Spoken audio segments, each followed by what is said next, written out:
are going to learn English grammar. आज आपल्याला पाहायचं आहे इंग्लिश ग्रामर मधलं डायरेक्ट इनडायरेक्ट हा चॅप्टर. आपले यातले काही व्हिडिओ आहेत, तुम्ही जर ते पाहिले असतील तुम्हाला हे पण समजेल, कारण त्याच्यामध्ये काही आपण बेसिक कन्सेप्ट घेतले आहेत. ओके, चला आज पाहायचे आपल्याला थोडेसे वेगळे सेंटेन्स डायरेक्ट मधून इनडायरेक्ट मध्ये कसे चेंज करायचे विथ शॉर्ट ट्रिक्स. चला पाहूया. सेंटेन्स घेते. शी said comma double and comma don't tease my dog. She said don't tease my dog. आता या वाक्यामध्ये काय आले? don't आले. काय आले? don't. या ठिकाणी आपण काय करायचं लक्ष ठेवायचं. don't आलं की त्या ठिकाणी आपण not to वापरायचं. काय वापरणार आपण? not to. मग सेंटेन्स कसं होणार बघूया. आता डोंट टीज माय डॉग, माझ्या कुत्र्याला चिडवू नकोस. म्हणजे एक प्रकारचं तिने काय केले? वॉर्न केले. आता चिडवू नकोस. परत तर काय झालं? काय? Don't know. परत काय झालं तर मला काय माहित नाही, पण आता सध्या तर मी तुला वॉर्न करते की त्याला चिडवू नकोस तू. ओके, म्हणजे एक प्रकारची वॉर्निंग दिली आहे. म्हणून आपण इथे काय करायचं? She warn. काय करणार आहे? She warn. Okay, comma double comma आपण काढून टाकणार आहे. आता कोणाला देते ती वॉर्न? वॉर्न कोणाला करते? सांगते ती कोणाला? दे. त्याच्यामुळे आपण देम घेऊया. त्यांना म्हणजे आपल्याला माहित नाही कोण आहे. देम. ओके, शी वॉर्न देम. आता डोंट च्या जागी सांगितले मी तुम्हाला नॉट टू ठेवायचं. काय ठेवायचं? Them not to. आणि टीच जी काय वर्ब आहे काय सांगितले? Teach. Not to teach. Not to teach. मग हुज डॉग? माय डॉग. म्हणजे कोणाला? शी. म्हणजे ह्याच्यानुसार काय लागणार आपल्याला? हर डॉग. मायचं काय होणार इथं? हर. का होणार? कारण इथं करताय शी. मग शीचं काय होतं? हर. मग इथं हर घेतलं. हर डॉग. Sentence completed. म्हणजे आपण चेंजेस काय करतो? डोंट आलं की नॉट टू वापरा. मग डोंट आलं की नॉट टू वापरायला काय करायचं? Not to what? Teach. Whose dog? तिच्या कुत्र्याला म्हणायचं. आपण ती म्हणली तिच्या कुत्र्याला चिडवू नकोस असं ती म्हणली, म्हणजे आपल्याला तिच्या म्हणायचं की मग मराठीमध्ये मायच्या ऐवजी काय आपण हर येणार. हर कशावर? इथे शी आहे. इथे ही असलं असतं मग परत वेगळं आलं असतं. ही झालं असतं. ही असलं तर मग इथे शी आहे म्हणतं हर डॉग. अशा पद्धतीने. ओके, नेक्स्ट सेंटेन्स घेऊया. थोडंसं डिफरंट आहे. प्रत्येक वाक्य वेगवेगळे घेतले. याच्यातून आपल्याला काहीतरी नवीन कन्सेप्ट शिकण्यात येईल. Okay, sentence next. Where do you live?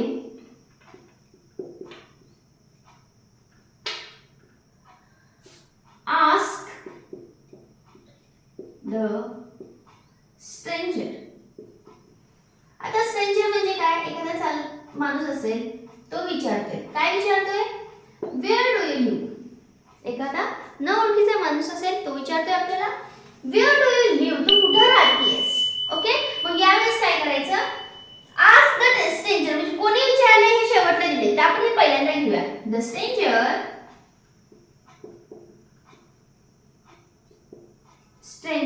आता काय करतोय? ask विचारतोय. Okay, the stranger ask where आले WH टाइप क्वेश्चन आहे, म्हणजे where ला where as it is लिहायचं. ओके, म्हणजे the stranger ask that लिहायची गरज नाही बिकॉज हे क्वेश्चन आहे. ओके, where ला where लिहिलं आणि इथे काय लिहायचं? do you live? where do you live? तो त्यानं विचारलं तू कुठे राहतीस, तर आपण काय म्हणणार? त्यानं विचारलं where I live. you म्हणले. you म्हणजे कोण? मी. मग मला सांगायचंय मी कुठे राहते. या ठिकाणी काय म्हणणार? where I live. ओके, कसं केलंय? डब्ल्यूएच टाइप क्वेश्चन आहे म्हणून इथपर्यंत तुम्हाला समजलं असेल. वेअर ला वेअर घेतलं. आता फक्त एवढ्याच वाक्याचं आपल्याला चेंज करायचं. काय? Do you leave. ओके, यामध्ये काय करायचं? यू म्हणजे कोण? मी. मला विचारतोय म्हणून आय लिव्ह केलं आणि इट केलं. ओके, हे झालं सेकंड. म्हणजे आपण यात काय विचार? डब्ल्यूएच टाइप जर असं दिलं असेल तर असं ह्याला असं चेंज करा. मगाशी बघितलं आपण डोंटचं, आता बघितलं अशा टाइपच्या डब्ल्यूएच टाइप क्वेश्चनचं. आता न्यू अजून एक सेंटेन्स घेऊया, त्यामध्ये काय चेंजेस होते ते पाहूया. ते थोडंसं वेगळं सेंटेन्स आहे. आता डब्ल्यूएच टाइप घेतलाय. आता आता घेऊया थोडंसं डिफरंट म्हणजे yes no type question. He said to him.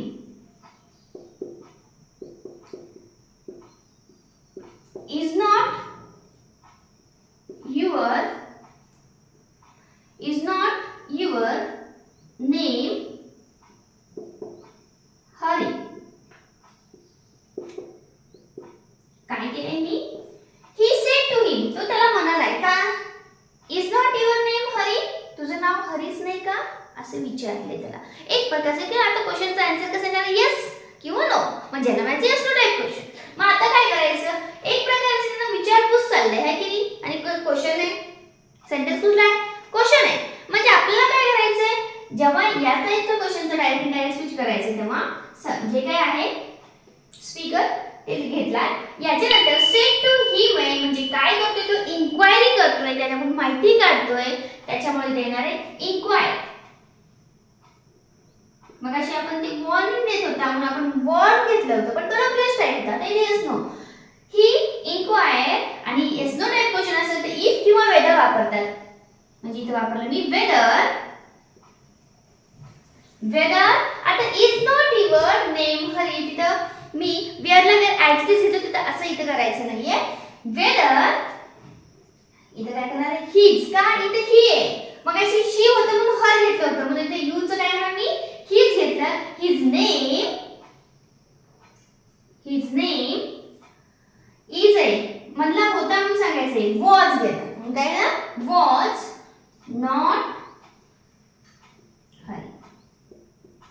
Here inquire whether his name was not Hari. तो इन्क्वायरी करत होता की त्याचं नाव खरंच तुझं नाव हरीच आहे का? या पद्धतीने. अशा पद्धतीने आपण आज नवीन आणि इनडायरेक्ट स्पीचचे 2-3 सेंटेन्स पाहिले आहेत. अजून असे भरपूर वेगवेगळे सेंटेन्स आहेत. व्हिडिओ लेंदी होईल त्यामुळे शॉर्टमध्ये तुम्हाला सांगते. ओके, यामध्ये काही प्रॉब्लेम असेल वाटलं स्क्रीनशॉट घ्या. प्रत्येक प्रकारचं सेंटेन्स आहे, प्रत्येक सेंटेन्स वेगवेगळं आहे. ओके, याच्यामध्ये मी सांगितलं short tricks, yes no type, W H type हे पण आपण पाहिले आहेत. तुमच्याकडे काही असे नवीन वाक्य असतील तर कमेंटमध्ये टाकत चला, कमेंट करत चला, लाईक पण करत चला. ओके, म्हणजे लाईक करून घ्या आणि चॅनल सबस्क्राईब करायला मात्र विसरू नका.